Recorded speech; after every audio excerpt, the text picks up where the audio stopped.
Welcome to Xbox Corner, my name is Alex and today we're taking a look at Evil West on the Xbox. Think here a third-person action shooter in a vampire-infested Wild West world, but can it deliver on what is an incredibly promising premise? Well, that is what I'm here to find out, so hit subscribe, join us here for reviews, Game Pass breakdowns, graphical comparisons and deals weekly, and let's get started.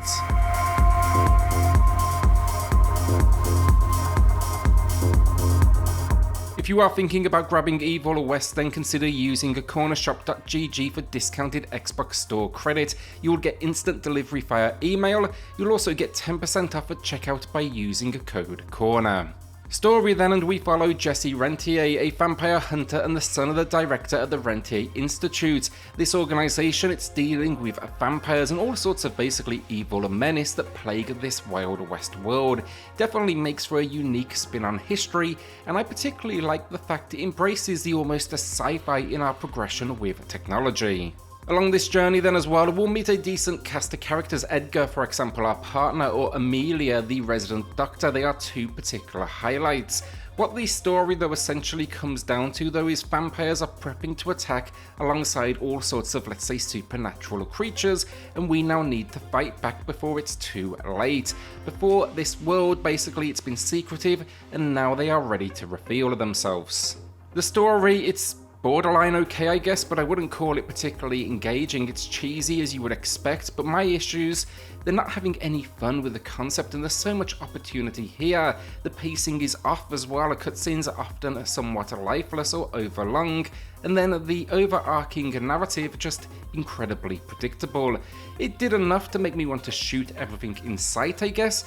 I'm just not going to come here for it, and I was often tempted to simply skip ahead. I actually thought though overall the most successful element of the story, it was actually collectibles, notes scattered around this world, because often they use known real life situations and characters, but of course then they give them the vampire Evil West spin, and really enjoyed seeing how they kind of tweaked and changed history.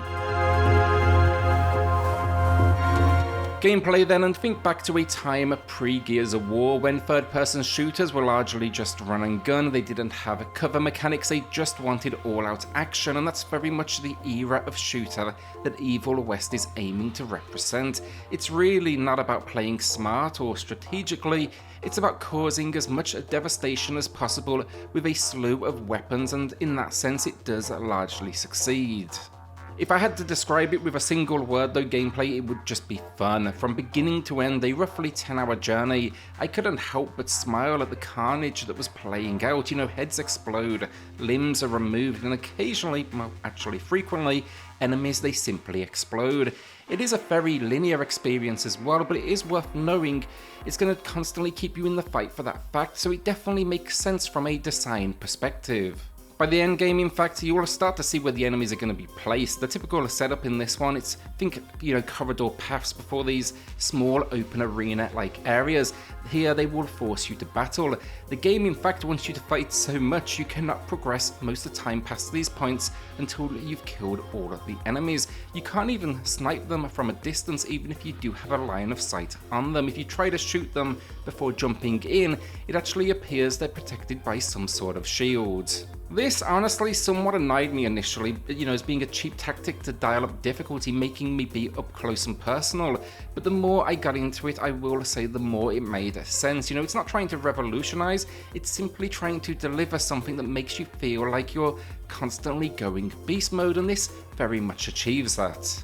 Weapons wise as well then, Evil West will not disappoint. We start with a metal fist, a glove of sorts which can do some serious damage, but quickly will unlock things like pistols, rifles, flamethrowers, a bow and arrow, even the ability to control elements such as electricity. The combat here as well, one final point it's worth knowing, it is auto-aiming. There is no lock-on option, meaning occasionally you may spot some camera issues, but it's typically easy to manage. The combat then, if you're looking at the melee side of things, I'd describe it as very basic combo-driven gameplay. You can chain attacks together, you can use the stick in different directions for different effects, and you can use different weapons in union, such as, let's say, electrified punches. It is simple, but it's rewarding because visually, the action is just so over the top, so you can't help but be impressed. Alongside of this then, to add a certain level of, let's say, depth, we do get a couple of skill trees packed in. That's going to be upgrades as well as perks. Upgrades covers weapons. You'll use cash that's collected in this world. Yes, it is a linear game as well, but you will notice some secret areas and paths. And yeah, here you'll find bags of cash and the aforementioned notes. Then perks are character related. They surround things like abilities or maybe the style of kick you have. This uses upgrade points, and these are earned from simply leveling the character up. The leveling up, it's seen on the menu, it'll occasionally pop on screen, but I wouldn't call it really a core focus of the game. It's simply to lock away that skill tree. It adds to what moves you can basically do, but you'll never find enemies that out-level you. Finally, for the good side of gameplay, it packs in a co-op support online, no crossplay, and there's 4 packed in then difficulty options. It actually can, on that note, be a difficult game as well, in combat especially, but learning to auto heal and use special abilities, think a shotgun mechanic that recharges or the ability to freeze all enemies, that will be absolutely essential. Problems then, and honestly, look, like I've said, it's fun, but I'd be lying if I didn't point out it is extremely repetitive, and it will be best played, personally at least, in smaller bursts. Likewise, the combat is good, but I wish I could lock onto enemies a little more. In large crowds, you know, you can sometimes get stuck in a loop of smacking everyone a few times but not taking anyone out, and I wish it would allow me to lock and control the size of the group, you know, by strategically taking some of these opponents out one at a time. The solution here, though, basically you gotta rely on your rifle, which allows you to aim. Then for issues, I wish the world of the corridor to arena wasn't so predictable. I would never say I was surprised, and it often happens so consistently that you do start to recognize the enemy count is limited to the point where you'll see some of the, like, let's say, smaller sub-bosses making reappearance after reappearance. You'll get a little fed up. I also wish the secret locations were a little more exciting and complex. Often it's just simply a single room.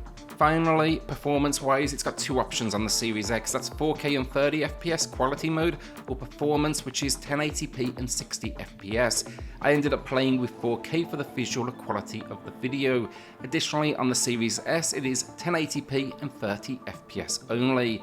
On the Series X as well, I can't say I played on the Series S.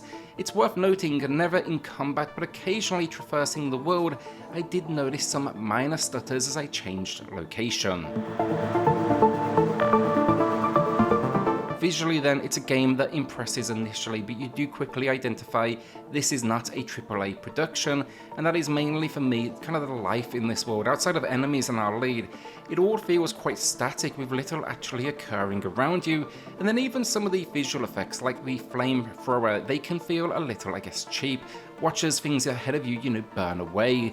Also, the game's packing a huge amount of motion blur to clearly hide its issue, but I think it does at points more damage than good.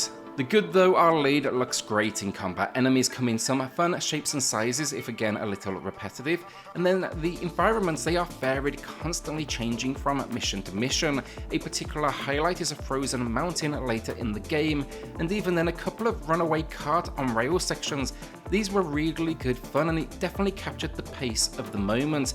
Cutscenes as well then, they look good even if the story lets them down.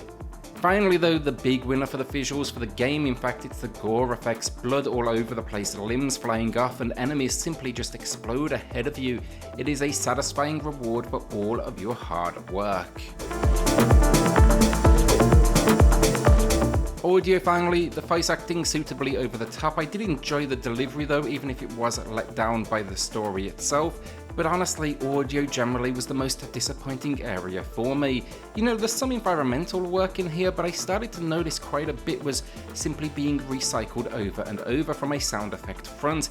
Then the music, I can barely remember any of it. It obviously signifies when you're in danger or need to react, but I feel like Vampire Wild West had like so much more potential here that simply wasn't realized.